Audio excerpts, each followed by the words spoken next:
Oke, kita akan bahas sesuatu yang penting banget hari ini. Kita bakal bedah beberapa skenario nyata langsung dari ruang gawat darurat.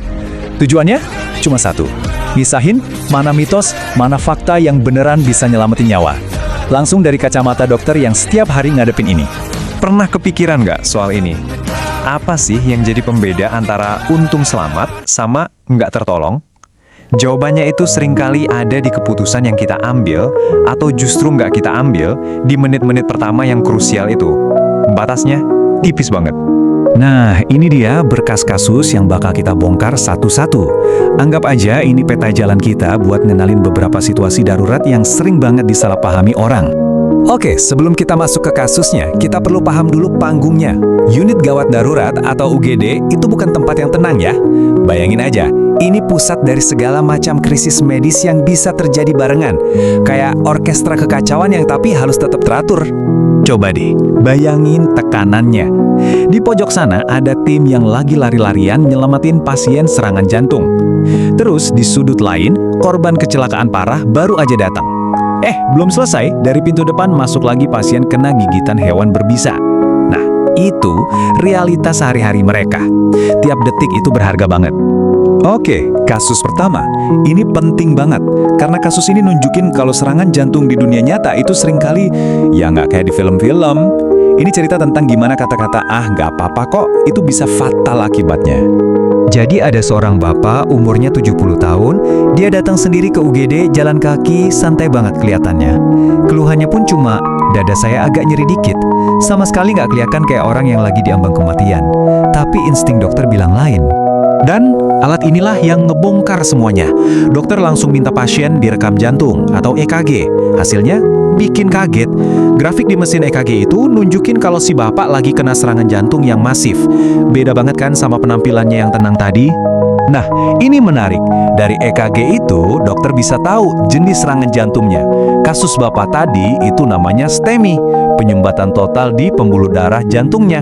Gampangnya, grafiknya itu naik. Ada juga jenis lain, non-STEMI. Itu penyumbatannya sebagian, grafiknya bisa turun. Tapi jangan salah ya, mau naik atau turun, dua-duanya sama-sama bahaya. Angka ini nunjukin betapa gawatnya kondisi si bapak tadi. 1 dari 4 orang dengan serangan jantung jenis itu bisa nggak selamat. Ini nunjukin ada jurang yang dalam banget antara yang pasien rasain, yaitu nyeri dikit, sama kenyataan yang terjadi di dalam tubuhnya. Oke, kita lanjut ke kasus berikutnya. Ini sebuah cerita yang, terus terang, sangat menyedihkan. Cerita ini ngasih lihat resiko besar pas kehamilan yang seringkali datangnya diam-diam. Orang awam sering nyebut ini keracunan kehamilan. Istilah ini sebenarnya kurang pas. Kenapa? Soalnya ini bukan racun dari luar. Ini kondisi bahaya yang muncul dari dalam tubuh ibu sendiri dan bisa berakibat fatal buat ibu dan bayinya. Gampangnya gini, coba bayangin ada masalah sama pemasangan pipa antara ibu dan bayi. Karena pipa suplai darahnya ini nggak sempurna, tubuh si ibu jadi panik. Solusinya? Tubuh nyoba mencet selang air lebih kencang, alias naikin tekanan darah setinggi-tingginya. Akibatnya, ya, tekanan super tinggi itu malah ngerusak seluruh sistem perpipaan di tubuh si ibu. Nah, ini yang paling penting. Kita harus kenal sama sinyal-sinyal bahayanya.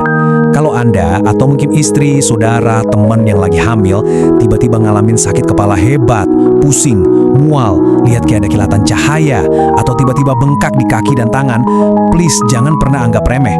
Itu alarm darurat dari tubuh. Sayangnya, cerita ini berakhir tragis. Pasien dalam kasus ini datangnya udah terlambat, dia udah nggak sadar dan kejang-kejang. Ini jadi pengingat yang keras banget buat kita semua tentang betapa pentingnya deteksi dini dan rutin periksa kehamilan. Oke, dari masalah rumit di dalam tubuh, sekarang kita pindah ke ancaman dari luar yang lebih jelas kelihatannya. Dan pertolongan pertamanya sebenarnya jauh lebih simpel dan bisa dilakuin siapa aja. Kita mungkin mikir ancaman paling serem itu digigit buaya atau ular berbisa kan? Ternyata menurut dokter, ancaman yang paling umum dan fatal itu justru dari gigitan yang kelihatannya sepele. Misalnya dari anjing liar. Masalahnya bukan di lukanya, tapi di penyakit yang dibawa, rabies.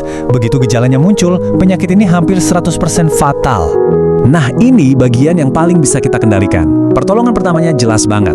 Pertama, dan ini paling penting, langsung cuci lukanya pakai sabun di bawah air yang ngalir, paling nggak 15 menit. Tujuannya buat ngebersihin virusnya sebanyak mungkin. Habis itu, jangan nunggu lagi, langsung ke rumah sakit atau puskesmas terdekat. Oke, kita udah lihat 3 kasus yang beda banget. Ada serangan jantung yang diam-diam, komplikasi kehamilan yang mendadak, sama gigitan hewan. Tapi semuanya itu ngerucut ke satu pertanyaan yang sama. Jadi, kapan sih sebenarnya kita harus lari ke UGD? Ini rangkuman nasihat pentingnya. Khusus buat nyeri dada, jangan pernah main-main. Apalagi kalau umur Anda di atas 40 tahun atau punya riwayat darah tinggi, diabetes, atau obesitas. Pokoknya, jangan ragu-ragu buat cari bantuan. Dan ini dia pesan utamanya, inti dari semua cerita tadi. Aturan yang paling simpel buat kita ingat. Daripada kita nebak-nebak di rumah, ini sakit mah uriang atau jantung ya. Biarin dokter yang nentuin. Tugas kita cuma satu, nyampe ke UGD secepat dan seaman mungkin. Mendingan salah karena terlalu hati-hati daripada fatal karena menyepelekan. Kita tutup dengan pertanyaan ini, buat renungan kita semua.